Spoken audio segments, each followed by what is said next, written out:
अब कर्जा पताई दे कर लेके गल बना वो कान के भराई खेत बेचाई 2-4 कट्ठा की का होई तब केहू चलत रहल हो बाप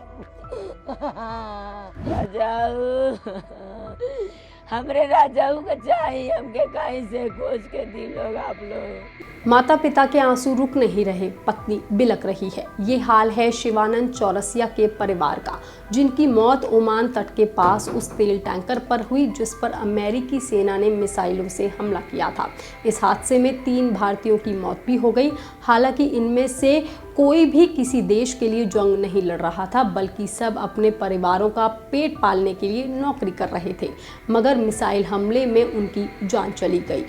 अब उनके गांव में मातम पसरा हुआ है। तीनों परिवार अपने बेटों के लिए तरस रहे हैं। दरअसल 10 जून को ओमान के तट पर स्ट्रेट ऑफ हॉर्मूज से गुजर रहे एक भारतीय तेल टैंकर पर अमेरिकी सेना ने अचानक से हमला कर दिया।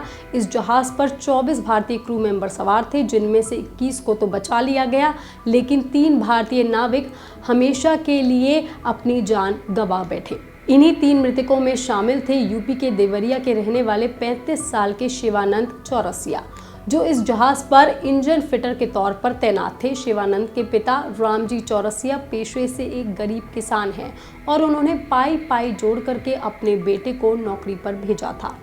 रोते रोते पिता बताते हैं कि बेटे को इस नौकरी तक पहुंचाने के लिए उन्होंने करीब 6 लाख रुपए का इंतजाम किया था। किसी से उधार मांगा था, किसी से मदद मांगी थी, ताकि उनका बेटा समुद्र पार जाके नौकरी कर सके। परिवार को उम्मीद थी कि बेटा विदेश में नौकरी करेगा तो अच्छी कमाई होगी, घर की हालत सुधरेगी और सारा कर्ज उतर जाएगा। दवाई वही खातल हम कनी हो ओकरे बाद का कल फोन काट के तैया से फोने नहीं आए।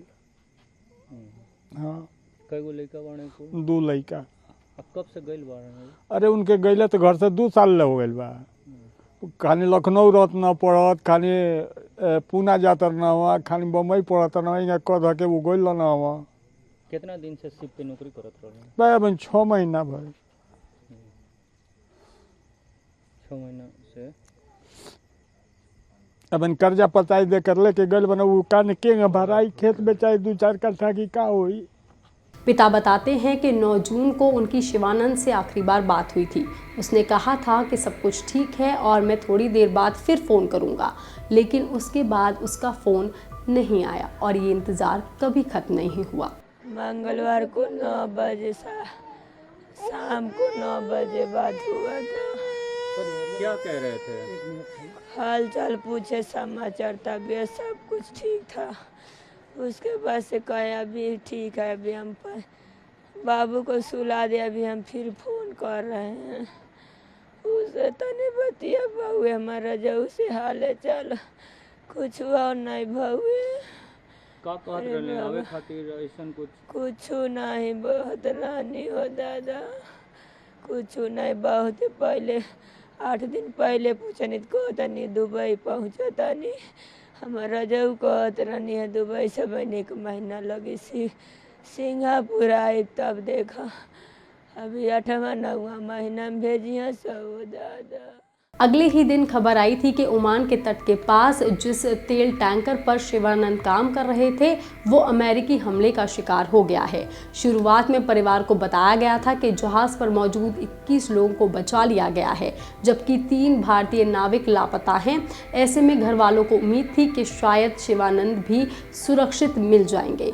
परिवार लगातार अच्छी खबर का इंतज़ार करता रहा, लेकिन कुछ घंटे बाद पुष्टि हो गई कि अब वो कभी वापस नहीं आएंगे। जैसे ही ये खबर शिवानंद के घर पर पहुंची, पूरे गांव में मातम पसर गया। गांव वालों का कहना है कि शिवानंद बेहद मेहनती और जिम्मेदार इंसान थे। घर की आर्थिक स्थिति मजबूत नहीं है, लेकिन वो अपने पूरे परिवार का सहारा बने हुए थे। अब परिवार और गांव के लोग सरकार से मांग कर रहे हैं कि शिवानंद का शव जल्द ही जल्द घर पहुंचाया जाए, परिवार को ज़रूरी मुआवजा दिया जाए और परिवार के एक सदस्य को सरकारी नौकरी भी दी जाए। लेकिन हम आपको बता दें कि इस हमले ने सिर्फ देवरिया के एक परिवार की खुशियां नहीं छीनी, बल्कि देश के 2 और परिवारों को भी हमेशा के लिए दर्द दे दिया है। मरने वालों में हिमाचल प्रदेश के हमीरपुर जिले के रहने वाले 23 साल के आदित्य शर्मा भी शामिल थे, जो जहाज पर डेक कैडेट के तौर पर तैनात थे। आदित्य के परिवार को उम्मीद थी कि वो सुरक्षित लौट आएंगे, लेकिन अब उनके पिता अपने बेटे के शव का इंतजार कर रहे हैं। सुनिए जरा उन्होंने क्या कुछ बताया है। मेरे पुत्र क्या मांग रहेगी सर आपकी? मेरी मांग एक है कि हमारा बच्चा चला गया, एक ही बच्चा लूंग थी वो हमारी। अब अगर उसको कैप्टन को वार्निंग दी गई थी कि आगे शिप को मत ले जाओ, किस कैपेसिटी से वो आगे बच्चों को ले गया, उसी शिप को आगे ले गया समुद्र में, वो हम जानना चाहते हैं। और पूरी मैं अनुराग ठाकुर जी से रिक्वेस्ट करूंगा, हिमाचल सरकार से भी, कि इसकी पूरी इंक्वायरी की जाए और जो भी दोषी है उसे कड़ी से कड़ी सजा दी जाए। हमारा तो दिल खत्म हो चुका है, मैं इतना कहना चाहता हूँ। वहीं आंध्र प्रदेश के विशाखापट्टनम के रहने वाले सुरेश भी इस जहाज के चीफ इंजीनियर थे। उनकी पत्नी को भी ऐसी ही उम्मीद थी।